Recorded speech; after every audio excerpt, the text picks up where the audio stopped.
Welcome to my channel Umaid academy. My name is Mohammad Nasir. आज के lesson में हम आपका बहुत ही इंटरेस्टिंग सब्जेक्ट ऑर्गेनिक केमिस्ट्री देखेंगे।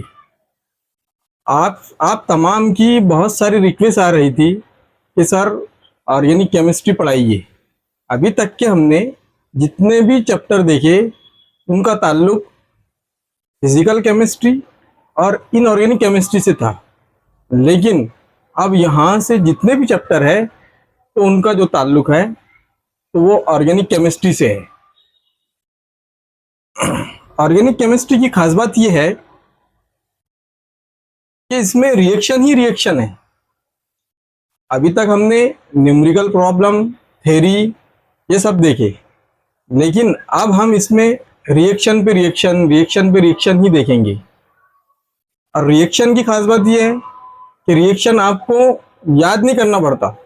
आपने एक रिएक्शन 10 मर्तबा भी देखे तो वो आपको याद नहीं होती, लेकिन अगर आपने 10 मर्तबा प्रैक्टिस कर लिए तो मैं आपको गारंटी से बोलता कि वो रिएक्शन आपके दिमाग में बैठ जाती और वो पूरी तरह से आपको याद हो जाती। इसलिए हमें इसकी प्रैक्टिस करना है। ऑर्गेनिक केमिस्ट्री की और एक खास बात है कि इसके जो चैप्टर है ये एक दूसरे पे डिपेंड है। इसके जो टॉपिक है वो एक दूसरे पे डिपेंड है। पहला टॉपिक जो है तो दूसरे टॉपिक पे डिपेंड है, दूसरा टॉपिक जो है तो तीसरे टॉपिक पे डिपेंड है। इसी तरह पहला चैप्टर अगर आप देखेंगे और उसमें कुछ लेक्चर मिस कर देंगे तो आने वाला जो पार्ट है वो आपके कुछ समझ में नहीं आएगा। इसलिए आपसे मेरी रिक्वेस्ट है कि आप पूरे ही लेसन देखिए। चलिए हम ज़्यादा कुछ टाइम वेस्ट ना करते हुए हम डायरेक्टली हमारे टॉपिक की तरफ चलते हैं। इसमें 10वां चैप्टर से शुरू होते हैं आपके, और 10वें चैप्टर का नाम है हैलोजन डेरिवेटिव्स। हैलोजन डेरिवेटिव्स जो है तो आपको इसमें हैलोजन नजर आ रहा, इससे आपको एक आइडिया ये लगता कि आपको इसमें चैप्टर में जो भी रिएक्शन है देखना है, जो भी मेथड ऑफ प्रिपरेशन देखना है, तो उसमें हैलोजन का इस्तेमाल है, हैलोजन का यूज है। हैलोजन हर रिएक्शन में आएगा, इतना आपको इससे एक आइडिया लगता। फिर उसके बाद दिमाग में एक सवाल आता कि हैलोजन क्या है। हैलोजन को हैलोजन को एक्स से रिप्रेजेंट किया जाता, यानी हमारा जहां ये इस चैप्टर में जहां पर भी एक्स होगा तो हम उसको बोलेंगे ये हैलोजन है। लेकिन हैलोजन कौन कौन से हैं? हैलोजन पहला है फ्लोरीन, दूसरा है Cl, क्लोरीन, तीसरा है Br, ब्रोमीन, चौथा है आयोडीन,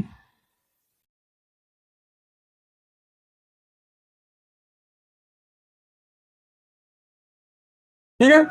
यानी जहां पर भी एक्स आएगा तो उसका मतलब होगा या तो वो फ्लोरीन होगा, या तो क्लोरीन होगा, या तो ब्रोमीन होगा, या आयोडीन होगा। ये थे चारों भी हैलोजन। फिर एक दिमाग में सवाल आता हमारे कि ये हैलोजन डेरिवेटिव्स क्या है।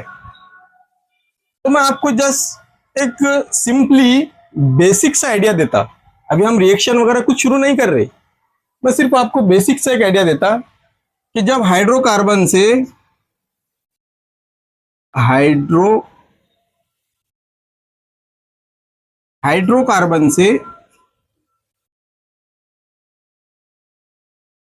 जब हम हाइड्रोकार्बन से हाइड्रोजन को रिमूव करेंगे,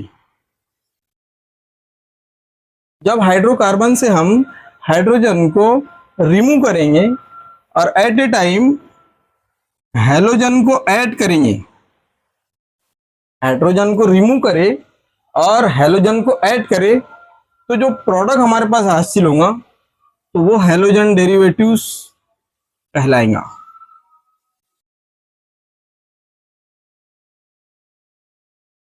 हम हैलोजन डेरिवेटिव्स कहते हैं। समझ में आया आपको? एक बेसिक सा आइडिया है।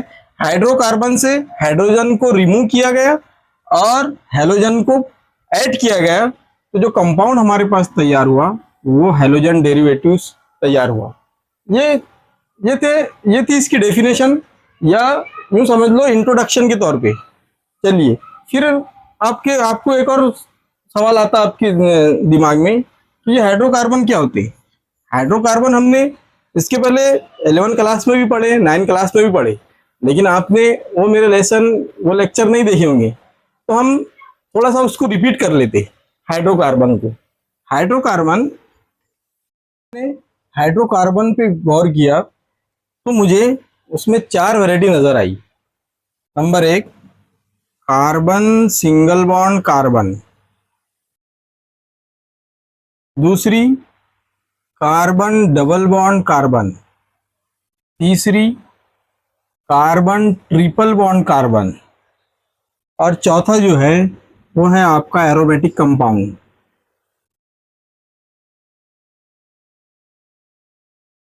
यहाँ पे डबल बॉन्ड है, यहाँ पे डबल बॉन्ड है, और यहाँ पे डबल बॉन्ड है। जब भी कार्बन सिंगल बॉन्ड कार्बन होती उसे हम अल्केन कहते हैं, और जब कार्बन डबल बॉन्ड कार्बन हो तो उसे हम अल्कीन कहते, और जब कार्बन ट्रिपल बॉन्ड कार्बन हो तो उसे हम अल्काइन कहते, और जब एरोमेटिक कंपाउंड हो तो उसे एरीन कहा जाता, या फिर इसे एरोमेटिक क्रीम भी कहा जाता।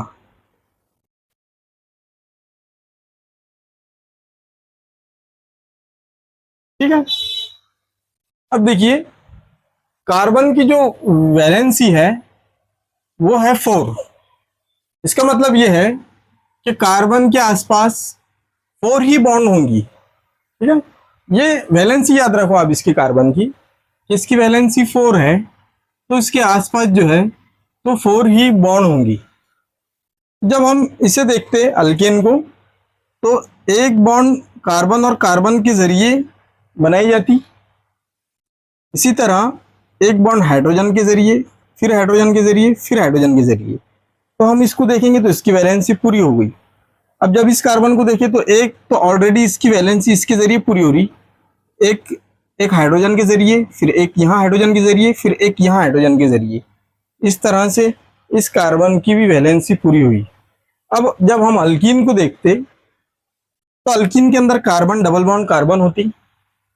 इस साइड में अगर देखें हम इस कार्बन को देखें तो एक हाइड्रोजन के जरिए इसकी वैलेंसी पूरी होंगी और एक और हाइड्रोजन के जरिए पूरी होंगी, तो 4 बॉन्ड इस तरह से इसके हो जाएंगे। अब इस कार्बन को अगर देखें तो 2 बॉन्ड तो इसके यहाँ पे पूरे हो रहे, और एक सिंगल बॉन्ड हाइड्रोजन के जरिए पूरी की जाएंगी। इस तरह से जब हम पूरे अल्कीन को देखेंगे तो ये सही पूरी तरह हमें 4 वैलेंसी इसकी भी नजर आएंगी। हम यहाँ गलती क्या करते आमतौर पे कि कार्बन डबल बॉन्ड कार्बन भी जब होता तो उसको भी हम 3 बॉन्ड लगा देते। ये आपका एब्सोल्युटली रॉन्ग माना जाएगा, क्योंकि इसमें कार्बन की वैलेंसी ही पूरी नहीं है। आप याद रखो, इसको रटो मत। आप इस तरह मत रटो कि भाई कार्बन कार्बन में 2 बॉन्ड होते और एक बॉन्ड वो हाइड्रोजन के जरिए एक यहाँ से पूरी कर रहा है। नहीं, आप वैलेंसी याद रखो, कार्बन की वैलेंसी 4 है, इसलिए इसके आसपास 4 ही बॉन्ड होंगी। ये कार्बन के आसपास देखेंगे आप तो 4 बॉन्ड नजर आएंगे आपको। इस कार्बन को अगर आप देखेंगे तो यहाँ पर भी 4 बॉन्ड नजर आएंगी। अब देखिए, अब अल्कीन के अंदर चलते, इसमें अगर हम गौर करते तो ट्रिपल बॉन्ड जो है तो एक कार्बन की 3 वैलेंसी पूरी हो रही, और एक जो है तो ये हाइड्रोजन के जरिए पूरी होंगी। इस तरह से 4 वैलेंसी इस कार्बन की पूरी हो जाएगी। यहाँ पर एक हाइड्रोजन के जरिए पूरी होंगी। इस तरह जब हम देखेंगे इसकी तो इसके भी 4 वैलेंसी पूरी नजर आएंगी। अब एरोमेटिक कंपाउंड को अगर हम देखते तो ये जो है तो ये सब कार्बन कार्बन है, कार्बन कार्बन कार्बन कार्बन। सबसे पहले इस कार्बन को देखिए तो 2 बॉन्ड यहाँ से बन रहे और एक बॉन्ड यहाँ से, ये होगा 3 और एक हाइड्रोजन के जरिए पूरी की जाएंगी। ये इस कार्बन की वैलेंसी पूरी हो गई। इस कार्बन को अगर हाइड्रोजन लगा दे तो इस कार्बन की वैलेंसी पूरी हो जाएंगी। इस तरह सब जगह अगर हमने एक एक हाइड्रोजन लगा दिए तो सभी कार्बन की वैलेंसी पूरी हो जाएंगी। इस तरह से ये 4 हाइड्रोकार्बन थे। ये मैंने आज आपको इंट्रोडक्शन के तौर पे हैलोजन किसे कहा जाता और हैलोजन डेरिवेटिव्स किसे कहा जाता। जब हैलोजन डेरिवेटिव्स हम समझते तो हमें हाइड्रोकार्बन की खास जरूरत रहती कि हाइड्रोकार्बन क्या है। तो हाइड्रोकार्बन की हमने 4 वैरायटी देखे। इस तरह से ये पार्ट, इसका ये पार्ट यहाँ पे खत्म होता, इंट्रोडक्शन। अब इसके बाद जो नेक्स्ट पार्ट है हमारा वो है क्लासिफिकेशन। क्लासिफिकेशन जो है ना, तो हम 2 टाइप से देखेंगे, 2 अलग अलग वे से देखेंगे। और उसके बाद फिर कॉमन नेम और IUPAC नेम, ये सब हम पूरा एक लेक्चर में लेंगे। और आज के लिए ये फर्स्ट लेसन था, इसलिए आज के लिए ये काफ़ी है इंट्रोडक्शन में एक बार और देख लीजिए कि हमने आज क्या देखे। हमने देखे आज कि हैलोजन डेरिवेटिव्स में हैलोजन को X सिंबल से रिप्रेजेंट किया जाता और वो होते फ्लोरीन, क्लोरीन, ब्रोमीन और आयोडीन।